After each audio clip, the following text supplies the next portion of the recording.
Now we will discuss about set theory. उसमें अपन पढ़ेंगे कि सेट क्या होता है, सबसेट क्या होता है, एंड आगे अपन देखेंगे कि फंक्शन क्या होता है, कैसे डिफाइन होता है, one by one two functions की क्या प्रॉपर्टी होती है। ठीक है। देन सेट जो होता है वो ओबियस है कि आपको वो पता ही होगा। ठीक है, फिर भी मैं बता देती हूँ। सेट होता है एक वेल डिफाइन जो कलेक्शन होता है ऑब्जेक्ट्स का।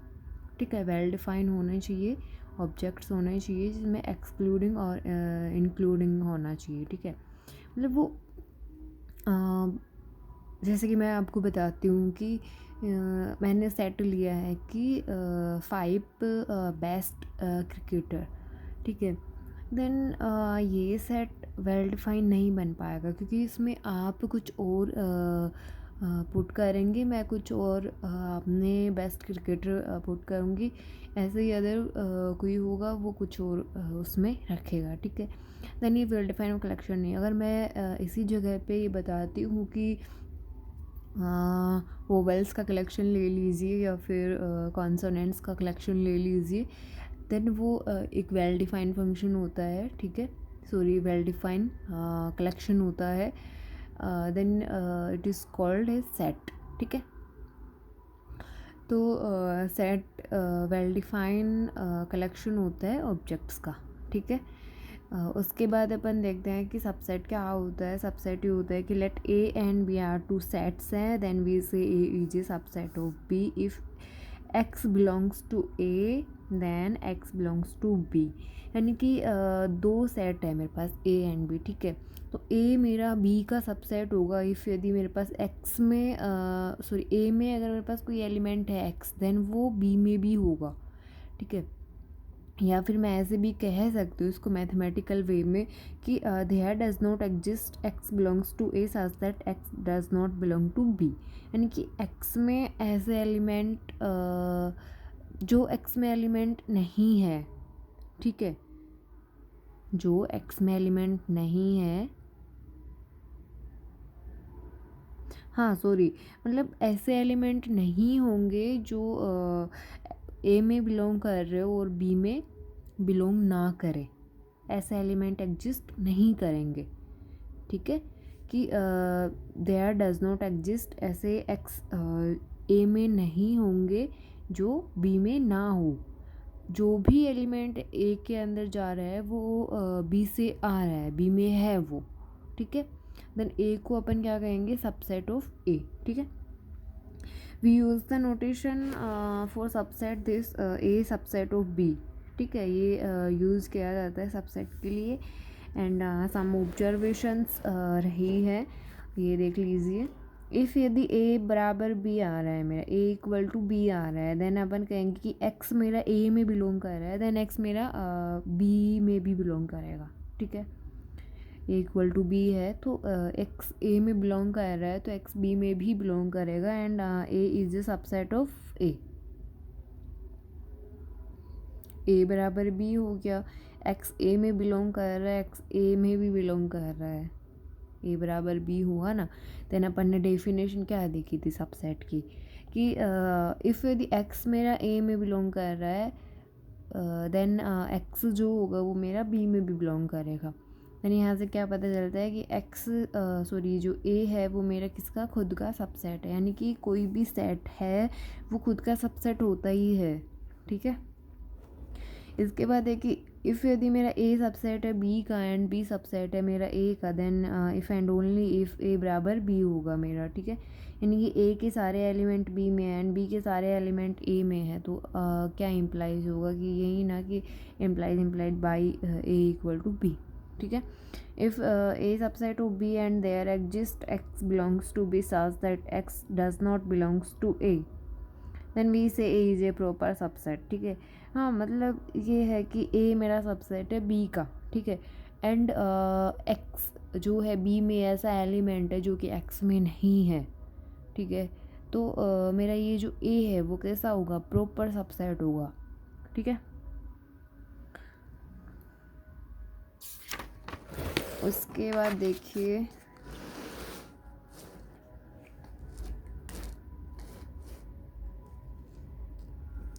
देन ए इफ़ यदि एक्स मेरा ए में बिलोंग सॉरी एक्स मेरा ए बी में बिलोंग कर रहा था एंड एक्स मेरा बी ए में नहीं बिलोंग कर रहा था, देन मैं क्या कहूँगी कि ए मेरा जो है बी का प्रॉपर सबसेट है, ठीक है। And denoted by this A, proper के लिए ये इस पे कट लगा दिया जाता है, ठीक है। ये प्रॉपर के लिए है, ये ऐसे समझिए, मतलब ऐसे इसको काटते नहीं है कहीं कहीं, लेकिन प्रॉपर के लिए यहीं जो लैंग्वेज है वो ज़्यादा बेटर होती है कहीं उसके, ठीक है। ये हुआ। एंड इसकी जो फोर्थ प्रॉपर्टी है वो ये है कि let x is any set then there does not exist x belongs to phi, ठीक है। फाई को मतलब एम्पिटी हो गया ना, एम्पिटी सेट हो गया ना ये, such that x does not belong to x।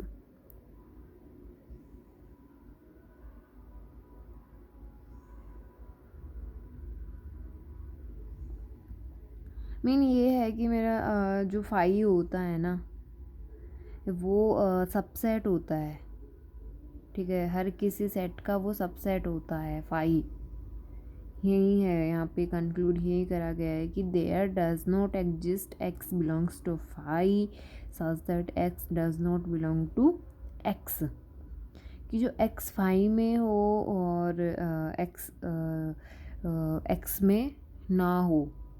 X phi में है, एक्स एक्स में नहीं है। फाई में तो कुछ भी है नहीं है, कुछ भी उससे फ़र्क ही नहीं पड़ रहा, ठीक है।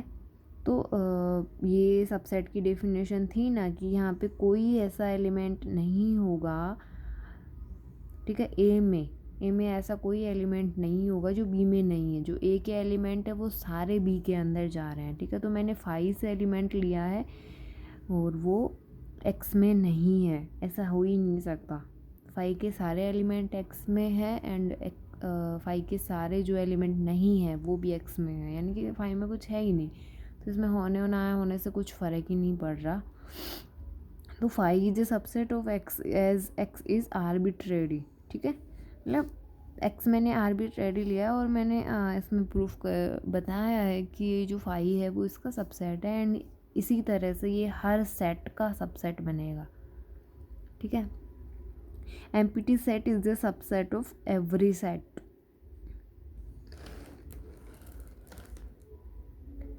उसके बाद देखिए A is not a subset of B if and only if there exists x belongs to A such that x does not belong to B। यदि मेरा A कोई मेरा सेट है, B कोई मेरा सेट है, ठीक है। तो A मेरा सबसेट नहीं होगा B का, कब नहीं होगा कि x जो है मेरा वो A में बिलोंग कर रहा है बट x मेरा B में बिलोंग नहीं कर रहा, ठीक है।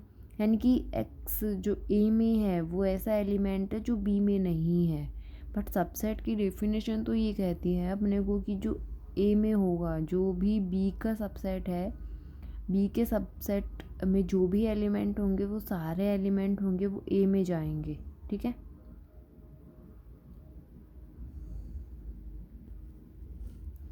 उसके बाद देखते हैं कि x मैंने लिया है कि A है, B है, AC है, AB है एंड D है, ठीक है। देन ये तो सेट है ना। तो यहाँ से देखिए कि x में C डज नॉट बिलोंग, ठीक है।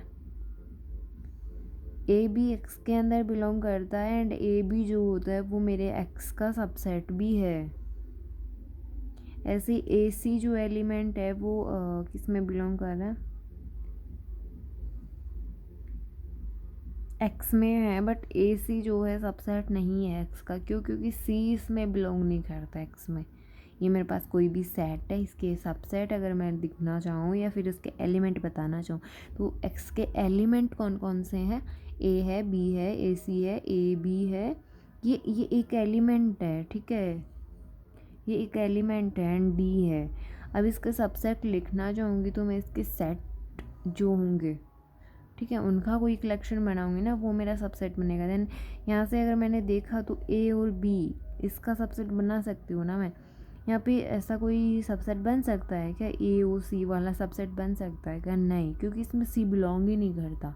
ए सी है लेकिन ये इसका एलिमेंट है, ये सबसेट सबसेट तो नहीं होगा ना ये, ठीक है। तो ए भी मेरा एक्स का एलिमेंट है एंड ए भी मेरा इसका सबसेट भी बन सकता है, ठीक है। ए सी मेरा इसका एलिमेंट है बट इसका सबसेट नहीं बन सकता क्योंकि इसमें सी नहीं आ रहा। सबसेट बनने के लिए उसको एलिमेंट तो होना चाहिए ना पहले। हाँ, मैं ऐसे बना सकती हूँ कि मैं एक इसका सबसेट ऐसा ले सकती हूँ, ठीक है। डी हो गया, ये इसका सबसेट बन जाएगा बट ए सी इसका सबसेट नहीं बनेगा क्योंकि सबसेट के सारे एलिमेंट सेट में होने चाहिए ना। तो सी मेरा जो है वो एक्स में बिलोंग नहीं करता है, तो ये सबसेट नहीं बनाएगा सी।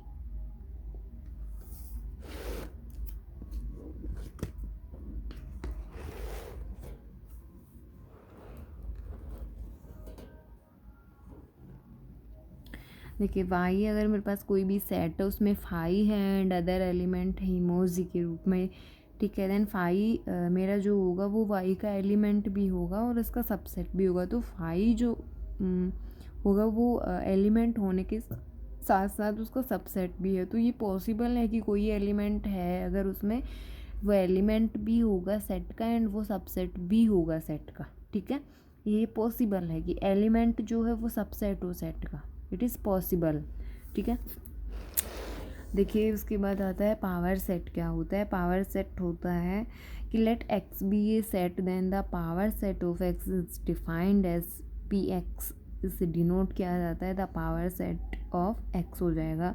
पावर सेट ऑफ एक्स के अंदर क्या होता है कि सारे, ठीक है, मतलब जो भी मेरा एक्स जो सेट है उसके मैं सारे सबसेट का कलेक्शन कर दूँ, मैं सबसेट्स का कलेक्शन कर दूँ। देन ये जो कलेक्शन आएगा मेरे पास सबसेट्स का कलेक्शन जो आएगा वो मेरा क्या होगा? पावर सेट ऑफ एक्स, ठीक है। The set of all subsets of x, ये क्या होगा? पावर सेट ऑफ एक्स, ठीक है। जैसे कि एग्जांपल देख लीजिए, इफ़ यदि मैंने एक्स लिया है ए बी सी एंड इसके मैं सारे सबसेट बनाने बैठूँ तो इसमें A1 होगा। ए हो गया, पहले सिंगल एलिमेंट से मैंने इसका सबसेट बनाया है। A1 हो गया, A2 हो गया, A3 हो गया। उसके बाद मैंने 2 के कॉम्बिनेशन से इसमें सबसेट बनाए हैं एक्स के। उसमें आ गया ए बी आ गया, ए सी आ गया, बी सी आ गया, ठीक है। उसके बाद में 3 एलिमेंट वाला मैंने सबसेट बनाया है and five is always subset of all sets, ठीक है। देन ये कि मेरा फाइव का सबसेट हो गया एक्स का, ठीक है। तो टोटल मेरे पास कितने सबसेट हो गया एक्स के? 8 हो गए। तो 3 एलिमेंट हो गए तो इसमें 8 हो गए। वैसे भी अगर अपन देखते हैं तो पावर सेट में कितने एलिमेंट होते हैं? 2 टू द पावर जो उसमें एलिमेंट होते हैं वही ना, मतलब कार्डिनलिटी ऑफ द सेट ये बोल सकते हैं। तो 2 टू द पावर 3 अगर करेंगे तो वैसे भी 8 ही आने हैं। तो इसको बना के भी देख सकते हैं, वैसे इतना बड़ा कोई सेट है नहीं ये, ठीक है। उसके बाद हाँ, ये पावर सेट ऑफ एक्स में मैंने क्या लिया है? सबसेट्स ऑफ एक्स, ये सारे कलेक्शन हो गए, ठीक है। नोट ये है कि फाई जो होगा वो ऑलवेज बिलोंग करेगा पी एक्स में, मतलब एज ए एलिमेंट भी होगा ये एंड एज ए सबसेट भी होगा फाई, ठीक है। ये फाई की प्रॉपर्टी है अपनी कि ये एलिमेंट के रूप में भी होगा और ये सबसेट के रूप में भी अवेलेबल होगा।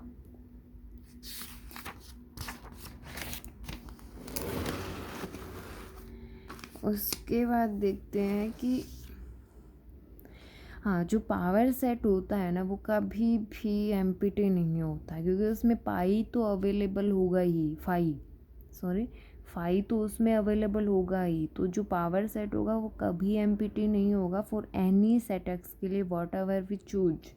WWC का मतलब यही है कि वॉट एवर वी चूज़, कोई भी सेट ले लीजिए उसके पावर सेट बनाइए, उसमें फाई आएगा ही आएगा क्योंकि phi as a element and as a subset दोनों में काम कर रहा है, ठीक है।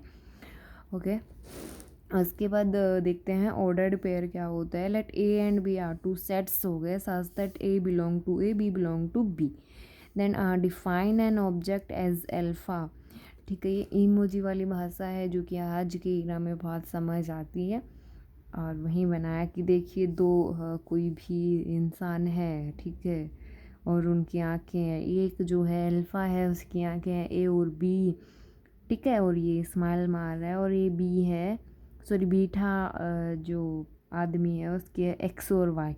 अब अगर मेरे पास अल्फ़ा और बीटा बराबर हैं, यानी कि उनके आँख नाक कान सब बराबर होंगे, तो आँखें तो ऑब्वियस से बराबर हो जाएंगी ना। तो अल्फ़ा बराबर बीटा करना है मेरे को, तो ए बराबर एक्स भी करना पड़ेगा, बी बराबर वाई भी करना पड़ेगा, ठीक है। एंड ये ठीक है, ये हाँ ये बच्चों वाली सी लैंग्वेज है, बट इंटरेस्टिंग है ये थोड़ी, ठीक है। देन अपन देख रहे थे ऑर्डर्ड पेयर के अंदर कि इफ़ यदि मेरे पास दो सेट है ए एंड बी, ठीक है, ए एंड बी दो सेट है, ए मेरा स्मॉल ए बिलोंग करता है कैपिटल ए को, एंड स्मॉल बी जो है मेरा बिलोंग करता है कैपिटल बी को, ठीक है। देन ये अल्फ़ा और बीटा लिया है वो कब इक्वल होंगे, जब मेरा ए इक्वल होगा एक्स के एंड बी इक्वल होगा मेरा वाई के, ठीक है। अदर देन तो नहीं होंगे। इफ़ यदि अगर दूसरे वे में डिफ़ाइन करें इसको, इस तरह से देखिए, अगर मेरे पास अल्फ़ा है कोई सेट है एंड इसमें एलिमेंट्स है ए और बी, ठीक है, ये इसके एलिमेंट है अल्फ़ा के। एंड बीटा मेरे पास अदर सेट है, उसके पास एलिमेंट है एक्स एंड वाई, ठीक है, ये एलिमेंट है, ठीक है ये ओके। इफ़ यदि मैं अल्फ़ा इक्वल टू बीटा करूँ तो इनके एलिमेंट भी तो सेम होने चाहिए ना, ऐसे थोड़ी होगा कि एलिमेंट सेम है ही नहीं, और वो कार्डिनलिटी के तौर पे तो अपन इसको इक्वल नहीं कह सकते ना, उसमें एलिमेंट भी तो इक्वल होने पड़ेंगे ना, ठीक है। देन इसके एलिमेंट देखेंगे तो ए बी जो होगा, पहले ये होगा कि ए जो होगा एक्स के इक्वल होना पड़ेगा, जब ए एक्स के इक्वल हो जाएगा सेकंड में, देन बी को तो वाई के इक्वल होना ही पड़ेगा, और तो कोई चॉइस ही नहीं है उसके पास, ठीक है।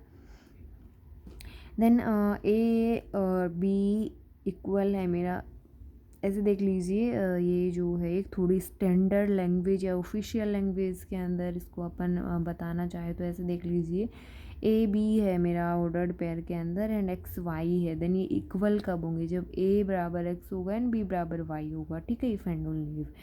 देन ये इसकी डेफिनेशन होती है कि ऑर्डर्ड पेयर के अंदर दो सेट लेते हैं और उनके एलिमेंट लेते हैं, और ऑर्डर्ड पेयर में अगर अपन देखेंगे तो फर्स्ट एलिमेंट फर्स्ट सेट से बिलोंग करेगा, सेकंड एलिमेंट सेकंड से बिलोंग कर रहा है। देन ये अगर दो एलिमेंट ऐसे है जो ऑर्डर्ड पेयर में है मेरे, देन जो first ordered pair second ordered pair जो होगा वो मेरा इक्वल कब होगा, जब उनके एलिमेंट इक्वल होंगे, यानी कि ए बराबर एक्स हो गया, बी बराबर वाई हो गया मेरा, ठीक है ओके।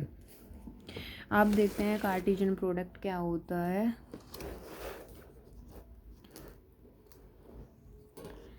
कार्टेशियन प्रोडक्ट इफ़ यदि मेरे पास ए एंड बी आर दो नॉन एम्प्टी सेट हैं, देन ए क्रॉस बी, ये कार्टेशियन प्रोडक्ट डिनोट करने का सिंबल है, ये ए और बी का कार्टेशियन प्रोडक्ट जो होगा वो ए क्रॉस बी से डिनोट किया जाएगा and defined as a ordered pair में ए और बी सच दैट ए मेरा जो होगा कैपिटल ए से बिलोंग करेगा, ठीक है, ए मेरा जो होगा वो कैपिटल ए से बिलोंग करेगा एंड बी जो मेरा होगा कैपिटल बी से बिलोंग करेगा, ठीक है। वह जहाँ A and B are and sorry A and B ordered pair के अंदर है, ठीक है, ए बी बराबर बी ए होगा इफ़ एंड ओनली इफ ए बराबर बी होगा, पहला तो ये होगा ना, फर्स्ट एलिमेंट फर्स्ट से इक्वल होगा तो ए बराबर बी हो गया, तो यहाँ से तो बी बराबर ए वही बात होगी, ठीक है। तो a cross b is called the Cartesian product of a and b in this order, ठीक है। ऑर्डर भी तो मेंटेन करना होता है ना इसमें, कि ए क्रॉस बी का है तो फर्स्ट एलिमेंट ए का ही आएगा, सेकेंड एलिमेंट मेरा बी का ही आएगा, ठीक है ओके। इसी में एग्जांपल देख लीजिए, ए बी ऑर्डर्ड पेयर है, अगर मेरा इस तरह से डिफाइन है कि ए में मेरे पास इसमें सेट के तौर पे लिया गया है कि इसमें a element and a and b है, एंड बी ए में है मेरे पास बी और ए एंड बी, ए और बी बराबर कब होंगे, जब ए मेरा होगा बी के बराबर, इसके एलिमेंट भी तो बराबर होना चाहिए ना, एलिमेंट बराबर होंगे तो वही बात होगी, ए मेरा बी के बराबर होना चाहिए, जब ए मेरा बी के बराबर हो गया देन ए भी बराबर बी ए हो गया, ठीक है।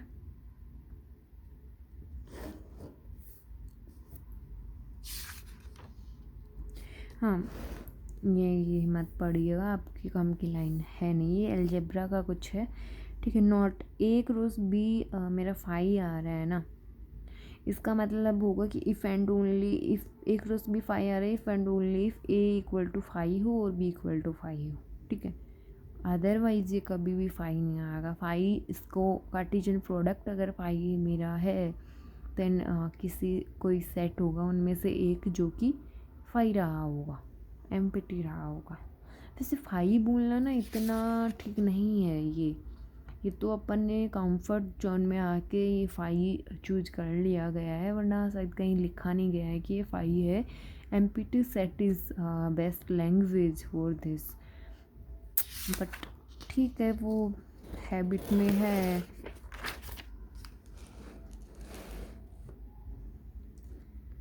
Okay, the concept of subsets and power set of A and A cross B are used to visualize new and distinct sets, ठीक है।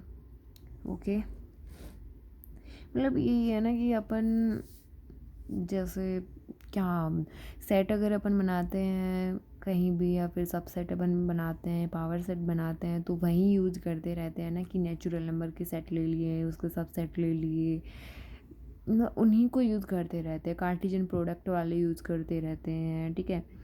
तो जब भी अपन आगे अगर चलते हैं तो ऐसा तो है नहीं कि कोई और न्यू अपन कंस्ट्रक्ट करते हैं कि चलो न्यू पे आते हैं, ऐसा तो होता नहीं है, ठीक है।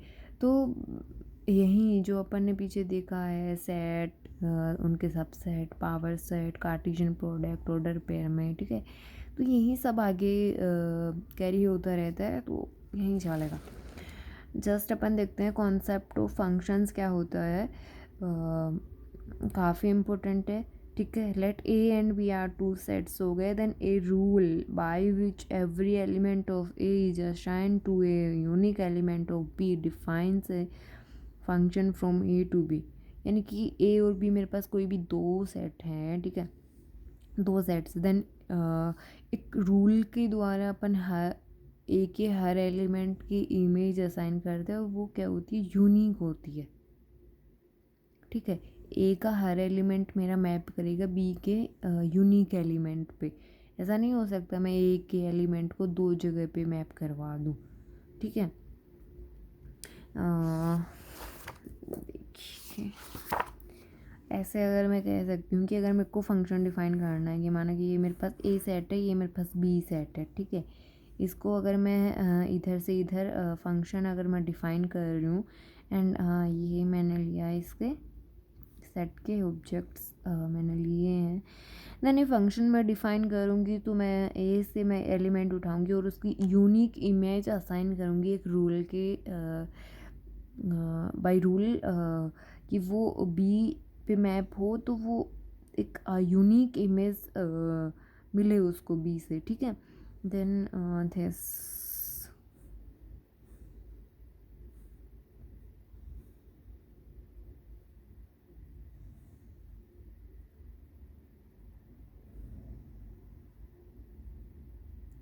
ठीक है, देन इज ए फंक्शन, ठीक है, क्योंकि इसके हर एलिमेंट की इमेज यूनिक आ रही है।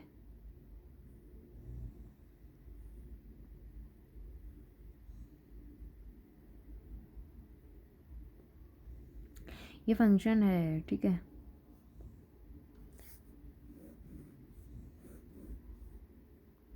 आपको लग रहा होगा ऊपर वाले में कि दो एलिमेंट एक पे ही जा रहे हैं, बट वो एक एलिमेंट जो गया है ना वो बी के यूनिक एलिमेंट पे गया है ना। ऐसा तो है नहीं ना कि ये देखिए, ऐसे तो है नहीं ना कि ये एक एलिमेंट ऐसे ये लो, ऐसे तो नहीं हुआ ना। ये फंक्शन नहीं है, ये फंक्शन नहीं है, ठीक है। क्योंकि ये जो एलिमेंट है ना बी के दो एलिमेंट पे मैप हो रहा है, तो ये इसके पास ना यूनिक इमेज नहीं है। इस एलिमेंट के पास यूनिक इमेज है, वो एक ही एलिमेंट पे जा रहा है। इसके पास भी यूनिक इमेज है, ये एक ही एलिमेंट पे जा रहा है, बी के एलिमेंट यूनिक पे जा रहा है वो, ठीक है। ये नहीं है क्योंकि ये एक ही एलिमेंट है और दो इमेज ले रहा है, बी के दो एलिमेंट पे मैप हो रहा है, ये फंक्शन नहीं है, ठीक है। इसके अदर केस अगर अलग देखेंगे अपन कि वो 1 1 होगा कि नहीं होगा, बट पहले ये तो बताए ना फंक्शन है कि नहीं है वो 1 1 और ऑन टू का केस अदर है। ये तो पहले अपन को श्योर करना पड़ेगा ना कि भाई वो फंक्शन भी है कि नहीं, ये तो देखो पहले। देन फंक्शन की डेफिनेशन जो अपन ने देखा है कि फंक्शन की डेफिनेशन यही कहती है कि a rule by which every element of a assign to a unique element of B, ठीक है, defines a function from A to b. ये भी ध्यान रखने की बहुत ज़रूरत होती है कि हर एलिमेंट ए का और यूनिक एलिमेंट पे मैप हो रहा है बी के, और फ्रॉम ए टू बी, ठीक है। अगर एवरी एलिमेंट ए का ले रहे हैं तो ए टू बी होगा वो, अगर बी टू ए करना है तो मेरे को फिर हर एलिमेंट बी से लूँगी और मैं ए पे मैप करवाऊँगी। कैसा मैप होगा वो, बी का हर एलिमेंट यूनिक इमेज लेगा तो वो बी से ए पे होगा, ये ए से बी पे है, ठीक है। ये ध्यान रखने की बात होती है। जब क्वेश्चंस करने होते हैं तो अपन एक कंफर्ट जोन में पढ़ते हैं कि ए टू बी ही लेंगे अपन, सारी थ्योरी में कहीं ना कहीं ए टू बी ही चलेगा ये, ठीक है। जब अपने को क्वेश्चन सोल्व करते हैं तो अपने को मिलता है बी टू ए और अपन उस पर कॉन्सेप्ट लगाते हैं ए टू बी वाला, तो अपना सारा उल्टा चलता है। तो ये भी ध्यान रखने की बात होती है कि ए टू बी पढ़ रहे हैं, अगर बी टू ए आ रहा है तो बी टू ए ही लगाना है, ठीक है। ऑब्जर्वेशंस है कि देखिए इफ़ यदि x मेरा a में बिलोंग कर रहा है is assign to y belongs to b, we write y equal to F X. x मेरा a का एलिमेंट और असाइन हो रहा है वो y किसी y पे, b के एलिमेंट पे, ठीक है। देन इसको मैथमेटिकल वे में लिखेंगे कि y मेरा जो होगा वो होगा एफ एक्स के बराबर।